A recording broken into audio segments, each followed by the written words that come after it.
जैसे ही जहारा रज़ा से ये बात कहती हैं कि तुम्हें फ़िज़ा को हर हाल में तलाक देनी है, तो रज़ा पर तो जैसे आसमान टूट पड़ता है। वो अपनी माँ से साफ कह देता है कि मम्मा मैं फ़िज़ा को तलाक नहीं देना चाहता। जिस पर जहारा कहती है तो ठीक है, अगर तुम उसे तलाक नहीं देना चाहते ना तो मेरा मरा हुआ मुँह देखोगे। जिस पर रज़ा कहता है कि मम्मा आप कैसी बातें कर रही हैं, आखिर क्या बुराई है फ़िज़ा में, आखिर उसने ऐसा क्या कर दिया है। जिस पर जहारा कहती है क्या कर दिया उसने, इतनी बदज़ुबान इतनी बदतमीज़ लड़की है, कोई तमीज़ लिहाज नहीं उस लड़की को। मैंने बहुत बड़ी गलती कर दी उसको इस घर की बहू बनाकर, लेकिन अब मैं अपनी गलती सुधारना चाहती हूँ रज़ा, मैं उसे तलाक दिलवाना चाहती हूँ। जिस पर रज़ा बहुत ज़्यादा परेशान हो जाता है और उठकर कमरे से चला जाता है। रज़ा अपने बाप से बात करता है कि बाबा आप मामा को कुछ समझाएं, मैं फ़िज़ा को तलाक नहीं देना चाहता, आखिर उसका कसूर क्या है। मीर नोमान साफ लफ्ज़ों में रज़ा से कह देते हैं कि ये तुम्हारी लड़ाई है, तुम्हें खुद लड़नी होगी, तुम्हें अपनी माँ को बताना होगा कि तुम उससे मोहब्बत करते हो और उसे छोड़ना नहीं चाहते, जबकि उस लड़की का कोई कसूर भी नहीं है। इतना कुछ करके भी उसके बाप की जान लेकर भी तुम्हारी माँ को सुकून नहीं आया, अब उसे तलाक दिलवाने पर तुल गई है। और बेटा ये लड़ाई तुम्हें खुद लड़नी पड़ेगी, तुम्हें अपनी माँ को साफ लफ्ज़ों में बताना होगा कि तुम फ़िज़ा को नहीं छोड़ोगे। दूसरी तरफ जहारा तो डट गई हैं अली की शादी अनाया से करवाने पे।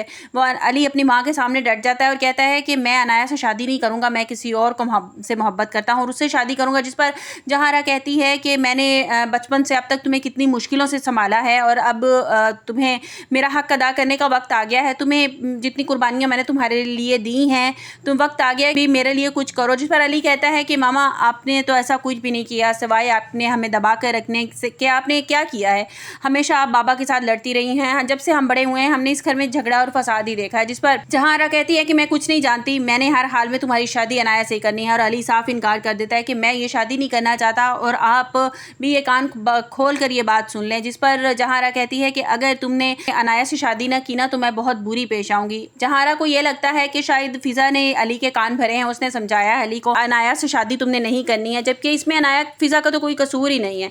तो अभी जब उसे आगे जाके ये पता चलेगा कि जहारा को ये पता चलेगा कि अली जो है वो फ़िज़ा की बहन से मोहब्बत करता है और उससे शादी करना है, तब तो वो मुकम्मल तौर पे ये तुल जाएगी कि मैं फ़िज़ा को इस घर में रहने ही नहीं दूँगी। अभी तो वो उसे इस बात का इल्म ही नहीं है कि अली जो है वो आयज़ा से मोहब्बत करता है। जहारा साफ लफ्ज़ों में रज़ा से कहती है कि अगर तुम अपनी बीवी से तुम्हें इतनी मोहब्बत है तो ठीक है, तुम अपनी माँ का मरा हुआ मुँह देखोगे, तुम्हें अपनी माँ में से और बीवी में से किसी एक को चुनना होगा। रज़ा बहुत ज़्यादा परेशान है, वो अली से मशवरा करता है और अली कहता है कि मैंने तुमसे पहले ही कहा था रज़ा कि तुम्हें मामा की बातों को सीरियस नहीं लेना, तुमने फ़ोन तक नहीं किया, भाभी को फ़ोन भी नहीं किया, उसे मनाने की कोशिश भी नहीं की। और जहारा तो इस बात पे बहुत ज़्यादा खुश है, वो अपने बेटे से कहती भी है कि मैं तुम्हारी शादी कहीं और कर दूंगी। और रज़ा कहता है कि मामा अगर आप ये सोच रही हैं कि मैं फ़िज़ा को छोड़ दूंगा और दूसरी शादी कर लूँगा तो ऐसा हरगिज़ नहीं होगा।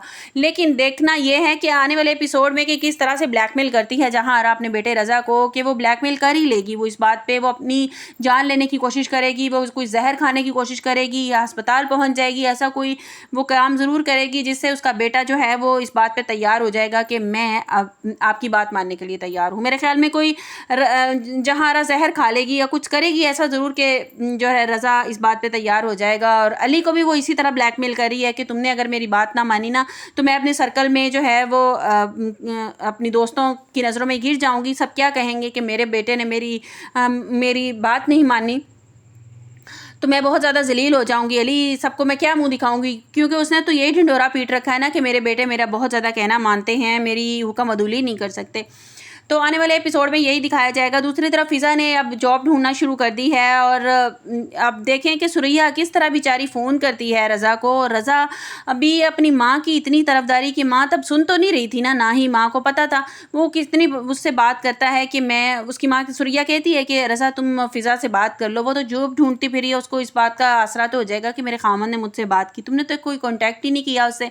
तो वो कहेगा कि नहीं फ़िज़ा की भी गलती है, वो भी बोली थी, उसने भी ज़ुबान दराजी की थी, इसलिए मैं नाराज़ हूँ उससे, और वो फ़ोन बंद कर देता है। जिस पर धड़म से सुरैया सोफ़े पे गिर जाती है और उसे इस बात का अंदाज़ा हो जाता है कि ये घर ज़्यादा देर तक बसने वाला नहीं है, क्योंकि माँ तो माँ और बेटा भी सुभान अल्लाह आगे से वो भी बिल्कुल ही बीवी की साइड नहीं ले रहा। वो चुपके से तो फ़ोन कर सकता है कि तुम परेशान ना हो, मैं सब कुछ संभाल लूँगा, मैं मामा को मना लूँगा, तुमने परेशान नहीं होना। चुपके से ऑफिस में बैठ के तो फ़ोन कर सकता है ना उसको कि किसी को पता ना चले, लेकिन मैं तुम्हें फ़ोन कर रहा हूँ। लेकिन वो ऐसा कुछ भी नहीं करता, वो इतना डरपोक है, वो अपनी माँ के पल्लू से इतना बंधा हुआ ہوا ہے کہ اس کو اپنی نظر ہی نہیں آ رہی فضا سے، حالانکہ اس کو محبت ہے، فضا سے محبت ہے، وہ اس کو طلاق نہیں دینا چاہتا، لیکن جہاں آرا اس کو بلیک میل ضرور کر لے گی، اپنی باتوں میں ضرور لے آئے گی کہ تم نے طلاق دینی ہے فضا کو، اور وہ اس بات پہ آپ آنے والے ایپیسوڈ میں دیکھیں گے کہ وہ اس بات پہ رضامند ہو بھی جائے گا۔ آپ کو میری ویڈیو کیسی لگی کمنٹس باکس میں اپنی قیمتی رائے کا اظہار ضرور کیجیے گا۔ ملتے ہیں ایک نئی ویڈیو کے ساتھ، اپنا بہت سا خیال رکھیے گا۔ اللہ حافظ۔